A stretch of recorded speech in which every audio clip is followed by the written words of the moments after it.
नमस्कार प्रिय मित्रों, मैं ज्योतिषकार कमल आप सबका हार्दिक अभिनंदन करता हूं आपके अपने इस प्यारे यूट्यूब चैनल अलौकिक साधनाओं में। और आज मैं फिर अलौकिक साधना पर एक और अलौकिक साधना लेकर के आया हूं जिसका नाम है दिव्यांगना यक्षिणी साधना। यक्षिणियों की साधना भी अपनी अपनी क्वालिटी के हिसाब से अलग अलग होती है। कोई यक्षिणी ऐसी होती है जो जमीन का धन दिखाने में माहिर होती है, तो कोई जमीन का पानी दिखाने में माहिर होती है, तो कोई यक्षिणी ऐसी होती है जो सिर्फ धन के लिए ही बनी है, धनदा यक्षिणी। तो कोई यक्षिणी ऐसी होती है जो संभोग के लिए, संभोग का आनंद जीवन में प्रचुर कर देती है। यदि संभोग की क्षमता नहीं है तो वह ऐसा रसायन पिलाएगी आपको, ड्रग्स क्या बोलते हो, रसायन उसका अपनी दुनिया का, जिसको पीते ही घोड़ों जैसी ताकत आदमी में आ जाती है और कई रमणियों को एक साथ संतुष्ट कर सकता है, ऐसी शक्ति उसमें आ जाती है। रति प्रिया यक्षिणी, ऐसी ऐसी यक्षिणियां हैं जिनके अलग अलग काम हैं। उन्हीं में आज मैं एक ऐसी यक्षिणी के बारे में आज बता रहा हूं जिस यक्षिणी का नाम है दिव्यांगना यक्षिणी।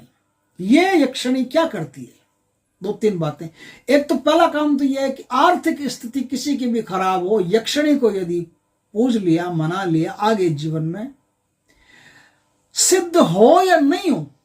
मैंने कई बार देखा है, यक्षिणियों की साधना कई करने वालों से मैं मिला हूं, सिद्ध हो या नहीं हो, यक्षिणी की साधना कर ली जिस आदमी ने, उसको पैसे से तो माला माल करेगी ही करेगी, किधर से ये धन आएगा ही आएगा। ऐसी यक्षिणी की साधना अद्भुत साधना है। आप यदि यक्षिणी की साधना करने में इंटरेस्टेड हो तो पहले थोड़ी तैयारी कर लेनी चाहिए। कुबेर की माला वाला फेर करके, शिव जी को राजी करके फिर यक्षिणी की साधना में उतरना चाहिए, फट से साधना सिद्ध हो जाती है। दिव्यांगना क्या करती है? बात तो यह थी, कहीं और चले गए। दिव्यांगना, आप यदि कुरूप हैं और कुरूपता के कारण समाज में जगह जगह आपको लज्जित होना पड़ता है, कुरूपता के कारण आपके कोई मित्र नहीं है, कुरूपता के कारण आप कहीं जा नहीं सकते, आप सोचते शर्म आती, क्या जाए, लोग क्या कहेंगे, तो आपके रूप को इतना सुंदर बना देगी कि कामदेव भी सम्मोहित हो जाएगा। धीरे धीरे करके इतना सुंदर बना देगी कामदेव भी सम्मोहित हो जाएगा। कोई आदमी का कोई शरीर है इतना लाचार है, रोगों से घिरा हुआ है और काम भी नहीं कर सकता, उसके लिए यदि दिव्यांगना यक्षिणी की साधना कर ली जाए तो उसके शरीर के रोग खत्म होकर के कंचन काया हो जाती है। आपने एक शब्द सुना होगा, कायाकल्प, रूप बदल लेने की क्षमता।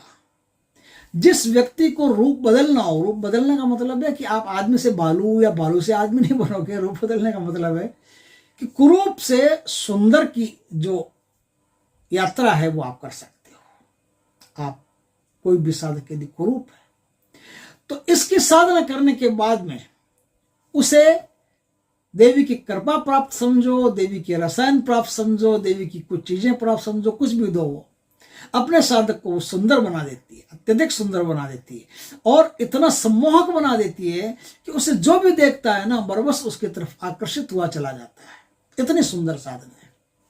दोस्तों, इस साधना को किया कैसे जाएगा, इस पर थोड़ी सी चर्चा करते हैं। ये किसी भी शुक्रवार के दिन, किसी भी पूर्णिमा के दिन, ग्रहण काल में भी की जा सकती है, नवरात्र में भी की जा सकती है, होली दीपावली जैसे महापर्व आते हैं उन पर भी की जा सकती है। यह साधना वैसे तो एक दिन कोई भी पर्व काल में करो, जैसे ग्रहण में करो तो एक दिन में हो जाती है, लेकिन अगर एक दिन में ना हो तो फिर 21 दिन और 42 दिन तक साधना को लेकर चलना पड़ता है, मजा आ जाता है। तो किसी भी रात, जो मैंने रातें बताई उनमें से किसी भी रात को आप इस साधना को शुरू कर सकते हो, लेकिन ग्रहण काल में करो तो संभावना रहती है कि एक दिन में ये यक्षिणी आपसे आकर के वार्तालाप कर लेगी, मिल लेगी, सिद्ध हो जाएगी। ना हो तो भी कोई चिंता की बात नहीं। आप यदि पूर्ण विश्वास से, दृढ़ निश्चय से साधना में बैठे हैं तो 100% इस साधना का लाभ आपको होगा और ये साधना आपको सिद्ध होगी। देवी आपको दर्शन दिए बिना नहीं रहेगी। देवी को किस रूप में मनाना है इसका आप पहले ही जिक्र कर लें, संकल्प में जिक्र कर लें कि मैं आपको माँ के रूप में, कि बहन के, कि प्रेमिका के, कि किस रूप में आपको मनाना चाहता हूँ। देखिए, दो बातें इनमें बता देता हूँ कि इसमें क्या होता है कि गाय के दूध का कोई भी मिष्ठान बना हुआ होता है ना, वो मिठाई चढ़ानी पड़ती है भोग में। यदि आप पत्नी के रूप में इसको वर्ण करना चाहते हो तो जो भोग चढ़ाया है वो भोग आपको पूरा खाना पड़ेगा, खुद ही खाना पड़ेगा और किसी को नहीं देना है। और यदि प्रेमिका के रूप में पसंद करते हो, प्रेमिका के रूप में वर्ण करना चाहते हो, तो हर रात इनको भोग चढ़ाना पड़ेगा और भोग का आधा उसमें से निकाल करके आपको खाना पड़ेगा और आधा ये कहना पड़ेगा कि हे मेरी प्रेयसी दिव्यांगना यक्षिणी, आधा भोग मैंने ले लिया अपने हिस्से का, आधा भोग आपके हिस्से का पड़ा है, वो आप खा लो। और यदि माता के रूप में आप इनको सिद्ध करना चाहते हो तो इसमें से कोई भी भोग आप नहीं खा सकते, मातृ तुल्य पशु गाय को वो भोग देना पड़ता है। ये तीनों बातें आप याद रखना। फिर बहन के रूप में भी देना पड़ता है, बेटी के रूप में भी देना पड़ता है, और बाकी तो ठीक है, सब ठीक है। लेकिन पत्नी प्रेमिका के रूप में मैंने बता दिया आपको, इनका थोड़ा सा ख्याल रखना है। तीनों माता, पत्नी और प्रेमिका, इन तीनों रूपों का आपको ध्यान रखना। सबसे बढ़िया रूप जो होता है वो प्रेमिका का होता है। तो इस साधना को आप करेंगे कैसे? इस साधना को करने के लिए आपको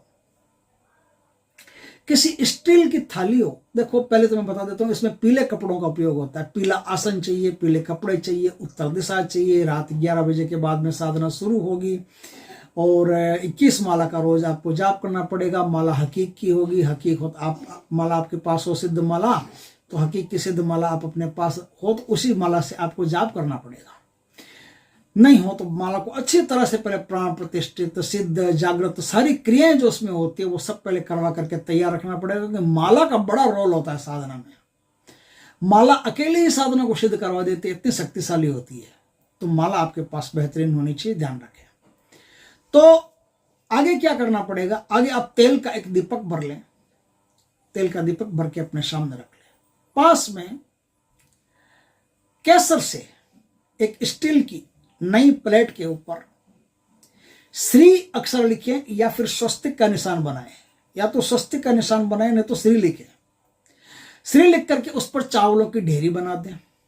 चावलों की ढेरी बना करके उस चावलों की ढेरी पर आपको क्या करना पड़ेगा? चावलों की ढेरी पर आपको दिव्यांगना यक्षिणी का यंत्र, सिद्धि यंत्र जो होता है वो यंत्र वहां विराजमान करना पड़ेगा। दिव्यांगना यक्षिणी का यंत्र वहां विराजमान करना पड़ेगा। यंत्र को विराजमान करने से पहले कच्चे दूध से, गौमूत्र से, गंगा जल से, साफ पानी से अच्छी तरह से धो के पवित्र करके फिर उस यंत्र को आप वहां विराजमान करें। अब उस यंत्र पर केसर के छींटे डाल दें, उस यंत्र की पंचोपचार पूजा कर लें, गुरु की पंचोपचार पूजा कर लें, गणेश जी की पंचोपचार पूजा कर लें, कुबेर जी की पंचोपचार पूजा कर लें, शिव जी की पंचोपचार पूजा कर लें। इनकी पूजा कर लें ताकि साधना आपकी फट से सिद्ध हो जाए। और अब आप बैठिए मंत्र जाप करने के लिए। ज्यादा बातें करने का तो समय नहीं है। मंत्र जाप करने बैठिए, उत्तर दिशा में एकदम साफ शुद्ध वस्त्र पहन करके जाप करने बैठिए। आपको गुलाब का इत्र का एक फाहा वहां रखना है, अपने भी लगाना है, और गुलाब का इत्र वहां देवी को भी लगाना है। तो देवी का कोई चित्र हो तो चित्र भी रख सकते हैं आप। यंत्र यदि आपके पास नहीं हो तो एक सुपारी के ऊपर कलावा लपेट करके उन्हें ही देवी दिव्यांगना यक्षिणी मान करके उनकी पूजा करनी पड़ेगी। ये यंत्र नहीं हो तो, यंत्र हो तो यंत्र ले लेना, नहीं तो यंत्र नहीं हो तो एक दिव्यांगना यक्षिणी के नाम की एक जो कच्ची सुपारी आती है ना, जो पान में डालते हैं काट के, वो कच्ची सुपारी, वो कच्ची सुपारी ले लेना। उस कच्ची सुपारी को जैसे गणेश जी नहीं बनाते हैं वैसे कलावा लपेट करके उनकी ही पूजा करना, उनकी पंचोपचार पूजा करना कि ये देवी मैं इसी में आपको मानता हूँ और आप इसी में आना और मुझे दर्शन देना। ऐसा करके आप उसको सुपारी को उस चावलों के ढेर पर स्थापित कर दें। चावलों के ढेर पर भी केसर के छींटे दे दें ताकि अच्छी तरह से वो आपका शुद्ध साधित रहे, सब कुछ रहे। सामग्री को शुद्ध कर लें, खुद को शुद्ध कर लें। अब मंत्र का जाप 21 माला का मंत्र का जाप आपको करना है। भगवान ने चाह तो आपको एक ही रात में, ग्रहण की रात में ही आपको सिद्धि प्राप्त हो जाएगी, शक्ति आपके पास आ जाएगी। जैसे ही साधना करोगे आपको महसूस हो जाएगा कि कक्ष के अंदर आप अकेले नहीं हो, एक कोई अच्छी सी सुंदर सी भीनी भीनी महक आपके कमरे में आ रही है, जैसे कोई कमरे में आ गया है। माला आप अपने पास रखो और मिठाई अपने पास रखो, शरबत अरबत कुछ भी, जितना भी आप टाम चढ़ा सकते हो। देवी को खुश करने के लिए चढ़ाना ही पड़ता है, जितना चढ़ा सकते हो उतना चढ़ाओ, कोई दिक्कत नहीं है। वो चढ़ा दिया आपने, और तो देवी जब प्रकट हो जाए तो फूलों की माला उनके गले में डाल दें। जब तक वचन नहीं ले तब तक ये नहीं माने, क्योंकि देखो दो दुनिया होती है, एक भक्ति की दुनिया होती है जिसमें दर्शन सब कुछ है। भक्ति की दुनिया में दर्शन हो गए, भक्त को और कुछ नहीं चाहिए। भगवान तेरे दर्शन को हे भगवान बना मन मंदिर आलीशान, वो दर्शन ही सब कुछ है वहां। लेकिन तंत्र की दुनिया में दर्शनों का कुछ नहीं बढ़ता है। 1000 बार भगवान सामने आ जाओ, दर्शन दे दो, दर्शन का तंत्र की दुनिया में कुछ नहीं बढ़ता। तंत्र की दुनिया और भक्ति की दुनिया दोनों अलग अलग है। भक्ति की दुनिया में दर्शन हो गए भक्त को, बस वो तो राजा भोज है, कुछ नहीं चाहिए। लेकिन तंत्र की दुनिया में दर्शनों का कुछ नहीं बनता। तंत्र की दुनिया में दर्शन तो भक्तों को होते ही रहते हैं, साधकों को बहुत सारे देवी देवताओं के दर्शन होते रहते। कई मेरे पास ऐसे तांत्रिक लोगों से मैं मिला हूं जिनको कई देवी देवताओं के दर्शन हो चुके हैं, और भक्त उनके दर्शन करता है तो पसीना निकल जाता है, और तांत्रिक दर्शन कर लेता है। पसीना इसलिए निकल जाता है कि भक्त जो होता है ना, वो भगवान के अधीन होता है, समर्पित होता है, इसलिए दर्शन लेते ही फिर भगवान की सारी ड्यूटी हो जाती है उसको संभालने की। लेकिन तांत्रिक जो है ना, वो भगवान के समर्पित नहीं होता है। कोई भी तांत्रिक समर्पित नहीं होता। सिद्धि का मतलब है कि आप समर्पित नहीं हो, आप उनकी शक्ति को अपनी मुट्ठी में करना चाहते हो। इसलिए जब तक वचन नहीं लें तब तक आपके दर्शनों का कुछ नहीं बनता। वो आपके सामने भी खड़ी हो तो अभी कुछ नहीं बनता उस चीज का। वो वचन देगी, वचन ही सब कुछ होता है तंत्र में। वचन देगी तो ही आपकी सिद्धि मानी जाएगी, और सिद्धि मानी जाएगी तो ही आप आगे काम कर सकते हो, नहीं तो कोई काम नहीं कर सकते। तो दिव्यांगना अप्सरा, आपको ऐसा लगेगा कि पास में अत्यंत खूबसूरत कोई स्त्री बैठी है, 22-23 साल की कन्या बैठी है। ये कन्या जब आपके सामने आएगी, कन्या नहीं युवती, 22-23 साल की युवती जब आपके सामने दिखाई देगी, इतना सुंदर, इतना सुकोमल शरीर आपने आज तक नहीं देखा होगा। वो माला उन्हें पहना दें, और माला पहनाते ही वचन आपके शुरू, और उनसे वचन ले लें। 3 वचन जो भी आपको लेने हैं वो 3 वचन पहले छांट करके रखें, और 3 वचन उनसे ले लें। वचन ले लिया, अब जीवन भर के लिए वो आपके साथ बंधी हुई है। उन्हें जो भी आप काम कहोगे अच्छा, वो हर अच्छा काम करेंगी, और आपके जीवन को उत्तमोत्तम विकास प्रदान करेगी। इस प्रकार से ये एक अद्भुत और जोरदार साधना है। इस साधना में मंत्र जो काम आता है मैं आपको बता देता हूं, ताकि आपको कहीं इस मंत्र का उपयोग करके आप साधना को सिद्ध कर सकते हो। वैसे तो कोई भी साधना हो, जब तक गुरु का आशीर्वाद नहीं होगा, गुरु का तत्वाधान नहीं होगा, गुरु से दीक्षित नहीं होगे, मंत्र भी गुरु से दीक्षित होना चाहिए। कोई कुछ लगता है हमने तो उनको गुरु बनाया हुआ है, वो गुरु बनाए हुए वो अलग गुरु है। लेकिन जो भी साधना जहां से भी सीखते हो वहां उनको दीक्षा प्रदान करके फिर साधना आपको सीखनी पड़ती है, तब वो साधना काम की होती है। नहीं तो कोई साधना काम की नहीं होती, मंत्र कोई काम का नहीं होता। किताब से उठा करके, यूट्यूब से उठा करके मंत्र का जाप करने से उल्टा नुकसान होने की संभावना रहती है, फायदा तो गया दूर। तो इसमें जो मंत्र काम आएगा, मंत्र मैं आपको बता देता हूं। ओम ऐं श्रीं ह्रीं दिव्यांगना आगच्छ सिद्धिं देहि देहि फट। इस मंत्र का जाप करके आप दिव्यांगना यक्षिणी को बुला सकते हो, और उनसे मन वांछित वरदान प्राप्त करके अपना और जगत का दोनों का कल्याण कर सकते हो। दोस्तों, वीडियो अच्छा लगे तो लाइक करना, कमेंट करना, शेयर करना।